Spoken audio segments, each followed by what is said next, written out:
Captain's log, stardate 54-4. Bones, can't you keep that thing quiet? Sorry, Jim. Doesn't like the cage. Captain's log, stardate 5440. We have been assigned to... Bones!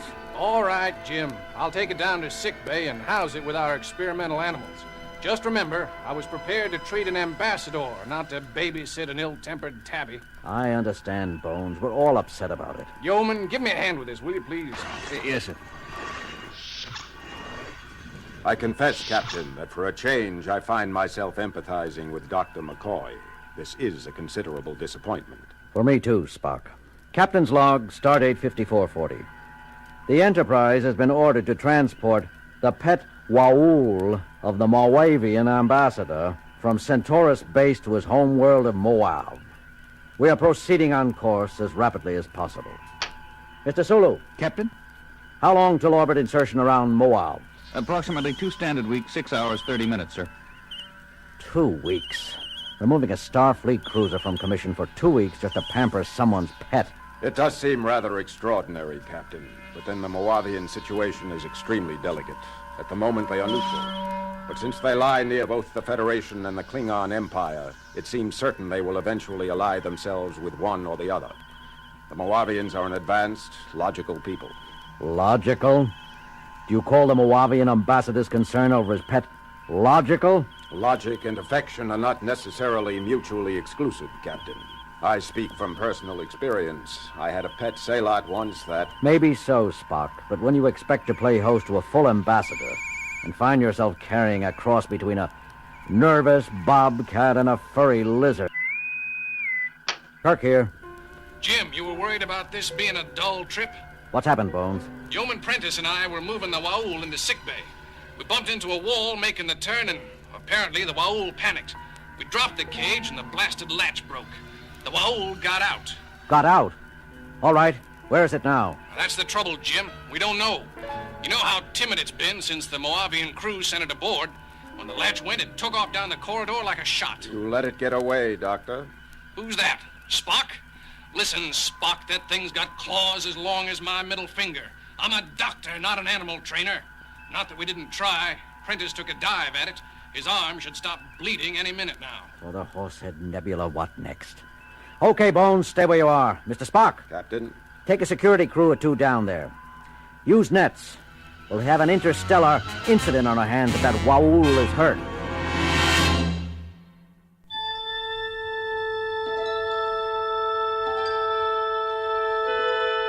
Space, a final frontier.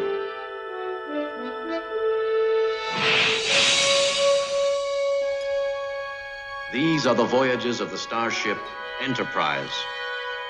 Its 5-year mission, to explore strange new worlds, to seek out new life and new civilizations, to boldly go where no man has gone before.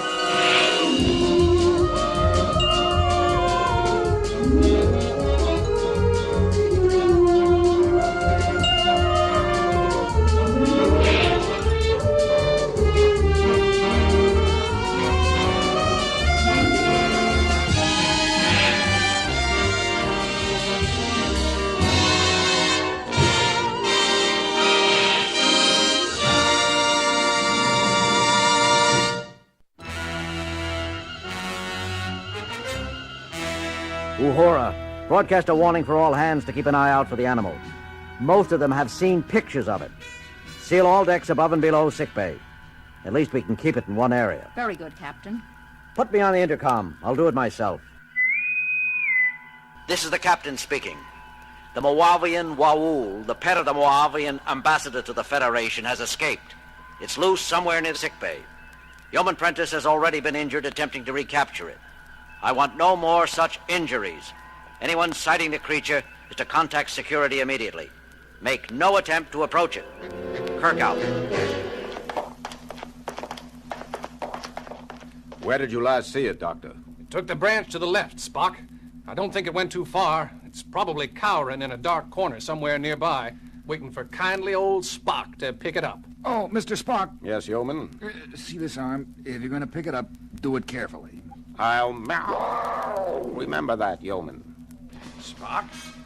Did I just hear you yowl? Yowl? Dr. McCoy, meow, sure I don't know what you're talking about. There. You did it again. Really, Doctor, I hardly think this is the time for levity. You with the nets, stand ready. Half of the group will scan each room, while the rest of you block any exit. Clear? All right, sir. Yes, sir. Okay.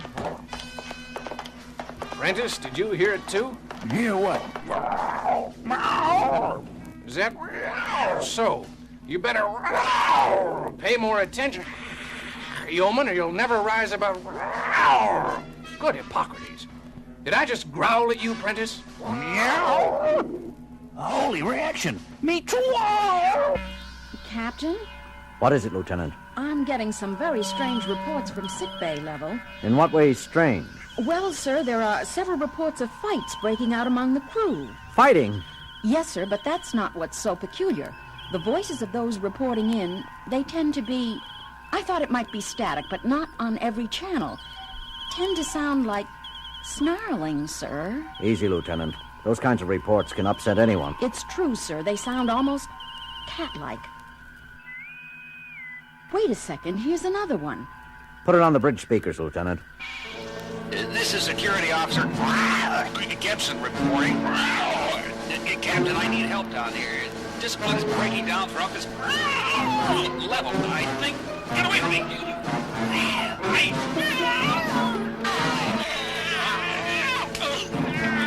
Gibson, this is the captain speaking. Report. That's enough, Lieutenant. Keep monitoring all calls. Refer them to security. Aye, sir. What do you make of it, Mr. Sulu? I don't know, sir. I never heard anything quite like it. Lieutenant Uhura, locate Mr. Spock. I want to find out what's going on down. That won't be necessary, Captain. That you, Mr. Spock? What in heaven's name happened? Happened, Captain? Oh, you mean these scratches? Scratches? Spock, your arms. The upper half of your uniform. It's difficult to say precisely, Captain. We thought we detected the crying of the Moauv in a small storage chamber. I set a cordon of men with nets to block off the only entrance. We started to go in after it when... Yes, Spock? I'm not sure. I experienced a sudden desire to run, to hide. It was fear, but not in the logical sense. It was entirely instinctive and irrational. I found myself striking out around desperately. The others were doing the same. I saw everything through a red haze. Something was telling me I had to get away, get out. Spock, are you all right? I'm okay now, Captain. The influence seems to grow weaker as you move away from it. What influence? That, Captain, is exactly what I'd like to know. Captain, I told you to hold any further reports of conflict, Lieutenant. This isn't a combat report, sir. It's Dr. McCoy. Bones, put him through. Jim, what's going on? I've got cases of lacerations and bruises piling up down here faster than Chaplain and I can treat them. Some of the injured are violent. I'm having a hard time keeping them under sedation. Bones, did you just snarl? I guess I must have, Jim. Spock didn't notice it right away either. There's something that sneaks into your mind. Can you describe it?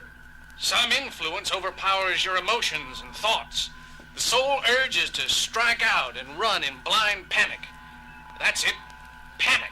How about the source? I believe there is only one logical possibility, Captain. Just a minute, Bones. What, Mr. Spock? We are being subjected to a mass telepathic projection of considerable raw power. A projection emphasizing panic and fear. There is only one entity aboard which could be expected to be experiencing such feelings. The Moavian Moauv. Bones, did you? I heard, Jim, and I wish somebody would do something about it fast. The thing's strength seems to be increasing. Our latest cases are requiring heavier and heavier sedation. Do the best you can, Bones. I'll get back to you. Suggestions, Mr. Spock? We have little information on Moauv and less on this creature. I recommend contacting the Moauv's owner for instructions. The ambassador? Spock, you know I can't do that. Moauv is a diplomatic flashpoint. We get in touch with them and confess we can't even handle a single pet. What are they going to think of our capabilities? More than they will if we never arrive. What do you mean, Spock? I can feel it again, Captain. The influence. Dr. McCoy is right, as far as he goes. As the violence around it increases, the Moauv becomes more frightened. The more frightened it becomes, the stronger its defensive projection grows. We could lose control of the Enterprise. You really think it could go that far, Spock? You see, Captain, soon even coherent speech will become impossible. Lieutenant Uhura, contact Moauv. Get us through to the ambassador to the Federation. Do it yourself, Captain. Uhura! I'm sorry, sir. Something just... Forget it. I have contact, sir. Put him on the screen. This is Ambassador Moauv speaking. Your trip is proceeding pleasantly, Captain? I'm afraid not, Mr. Ambassador. We have a bit of a meow problem. Your pet was accidentally set loose on board a little while ago. He was? Escaped? Captain, I'm shocked. Not as shocked as I am at you, Mr. Ambassador. Do you know that it's against Federation law to transport an animal which can endanger the lives of a crew without suitable pre-notification? But, Captain Kirk, Iwas is no danger if he is kept in his cage and properly treated. You didn't plan all this then? Plan, Captain? I don't know what you mean. It would be an excellent way of testing our mental strength.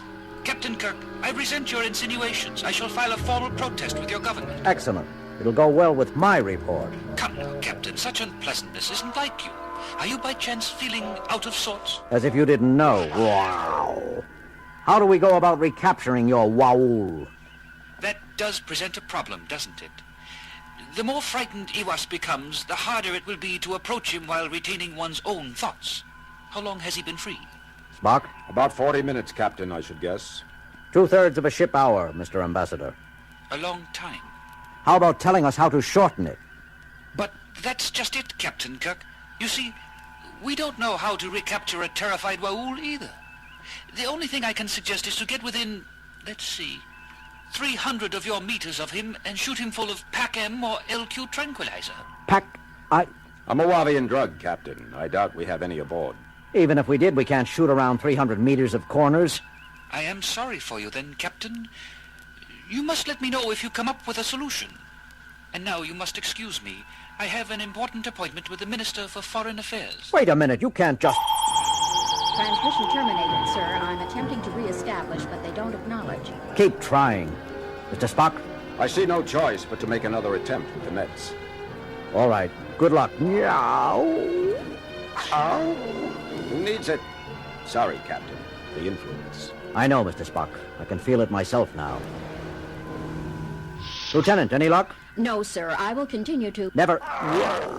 mind. Get me sickbay. Sick bay. Dr. McCoy here.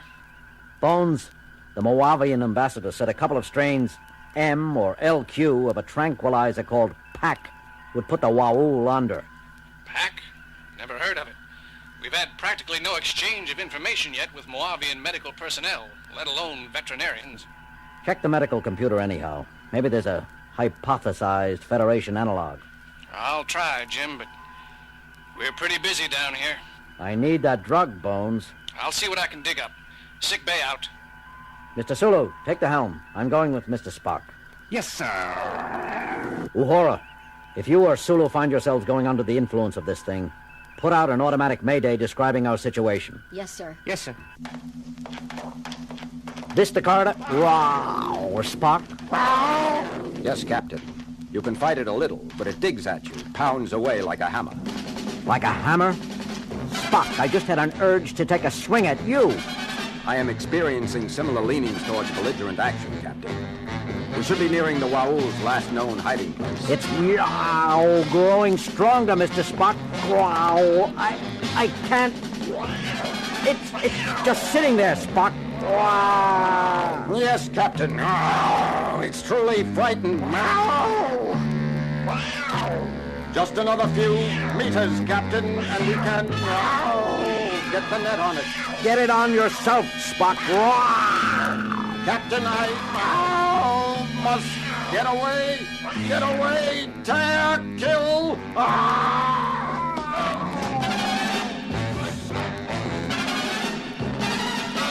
Captain, Mr. Spock, what's going on here? Telepathic screen. I heard. It's the animal there, isn't it? The Moauv. Here, kitty, kitty, kitty. Nice, kitty, kitty. Lieutenant Morris, be careful. Dangerous. Nonsense. Nice, kitty. Armalurvo.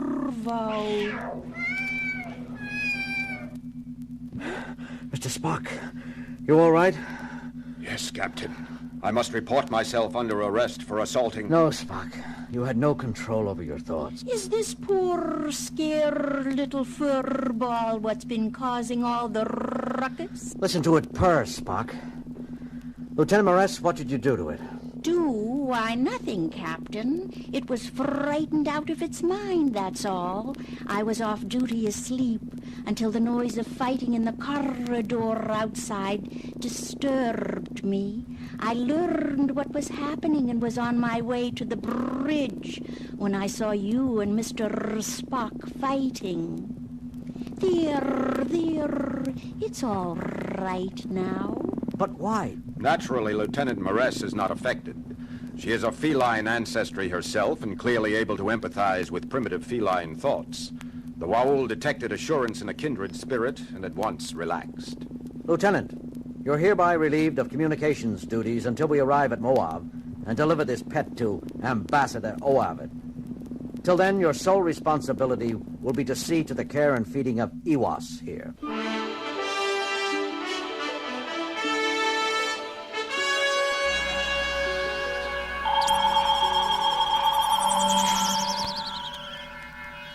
Captain, have you managed to... Iwas is safe and content, Mr. Ambassador. Lieutenant Moress, one of our communications officers, is a Cation. She was able to calm it instantly. Excellent news, Captain. Having a crew comprised of many races is a definite advantage. It speaks well of your Federation. I'm looking forward to meeting you on your arrival. Please be exceptionally gentle with Iwas in the next time periods, though. We'll be as gentle as we can, of course, and... Why the sudden concern? You mean you didn't know, Captain? An oversight on the part of the crew which delivered her to you. Her? I thought you said him. An oversight on my part. Iwas is pregnant. She'll have kittens in a few days, I suspect. You can expect to have between 6 and 10 additional little Wauls before you arrive here at Moauv. Carry on, Captain. Mr. Spock, inform Lieutenant Moress she's about to become a mother. Inform Dr. McCoy also. And tell him to be careful during delivery. We wouldn't want either mother or children to get frightened, would we? No, Captain.